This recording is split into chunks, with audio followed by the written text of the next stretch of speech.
one of you, or maybe it was Alcazar, said that those of us who are here will also be part of what's happening at Uluru, which of course makes sense. And I was wondering, for those of us who are here and won't be at Uluru physically, are there any suggestions more specific about how we might contribute or participate or support? Understand, there is no time, not in the way that you experience it. In the way you experience it, time is an illusion. And so you are sitting here in this moment in your timeline asking how you can contribute, not seeing the connected nature of what you have already achieved. And so, if you can relax your mind for a moment, we would like to broaden your perspective. For many of you have been on this planet when the portal known as your Uluru was active on a far higher level than will even be achievable in your days, weeks, and months to come. There is a part of you that knows this portal intimately. If you can relax, you can start to reconnect to a part of your own self that exists beyond space and beyond time. And so there is nothing to do, so to speak. Of course, you can choose to follow along in the experiences that will be broadcast from your Uluru and shared afterwards.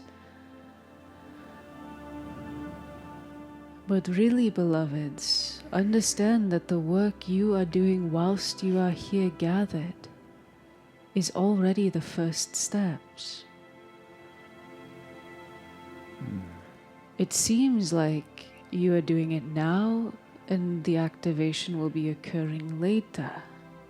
But what is truly the case is that there is a potential energy that is being generated, and at the same time, you are all a bit like guinea pigs for spirit, for the Pleiadians, for the Uluru gatekeepers, to start to see how these energies can best be refined in order to support the awakening of humanity. This is an intelligent gateway, your Uluru. It is not some cosmic on-off switch that you are flipping.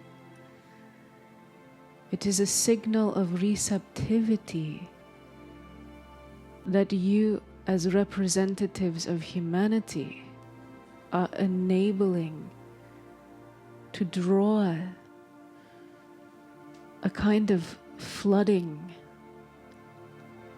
of this Stargate energy into the planet. So we thank you for your service, for already it is as if you are there. You are the boots on the ground.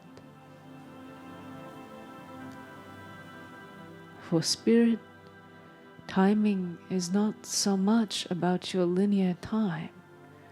It is about step 1, then step 2, then step 3. Okay?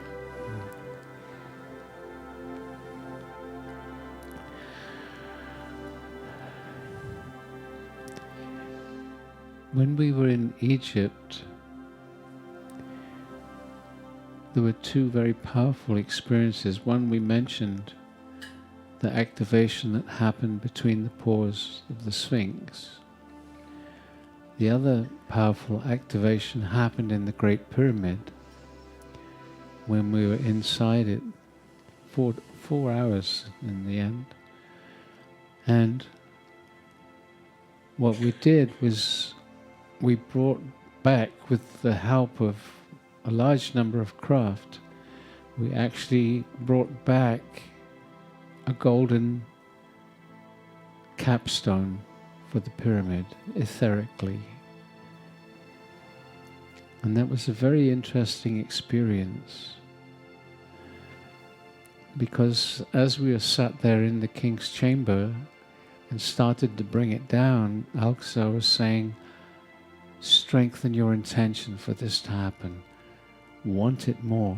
And we had to amplify our intention in order for it to actually be brought down and connected. And it was the joint intention that supported it to happen. And then Vivienne asked for a demonstration to make sure that we knew we'd completed what we needed to do there. And then this huge orb showed up on a photo that was taken of her afterwards. I don't know if did anybody see that image? We did share it with a newsletter. But this orb was about, I don't know, a quarter or a third of the size of the pyramid. And it was the consciousness of a number of the star families that were there in those crafts supporting that anchoring of the capstone. And so we'll be curious to see how this evolves when we actually physically go there. But what Alcazar was saying was that as there's no time, we're there already. We are already in the process of doing it. We're building the energy. And that's very hard for the mind to grasp, because for so many lifetimes we've been directed by the mind. The mind and time are connected. The masters say, no mind, no time. You're just permanently now, in the moment of now. And the mind can't understand that. It's something which can be experienced, but can't be understood by our minds. The enlightened state, the mind is turned off. And then when it's needed, it comes on, and then it's gone again. And we're in the no time space. It's a bit like a koala. Just kidding. Just kidding. Yeah, I'm not sure why, but the image I keep getting of the Uluru, like an example of what Alcazar's talking about, is like a vast reservoir of water, and the consciousness that we're accessing in this still space together is already filling this reservoir, and it gets to a certain point of that potential energy of that consciousness, and it can... Oh, a reservoir of energy? Yeah. Oh, yeah. I was thinking water. Yeah, no, like the water, I guess, represents like a kind of energy of consciousness.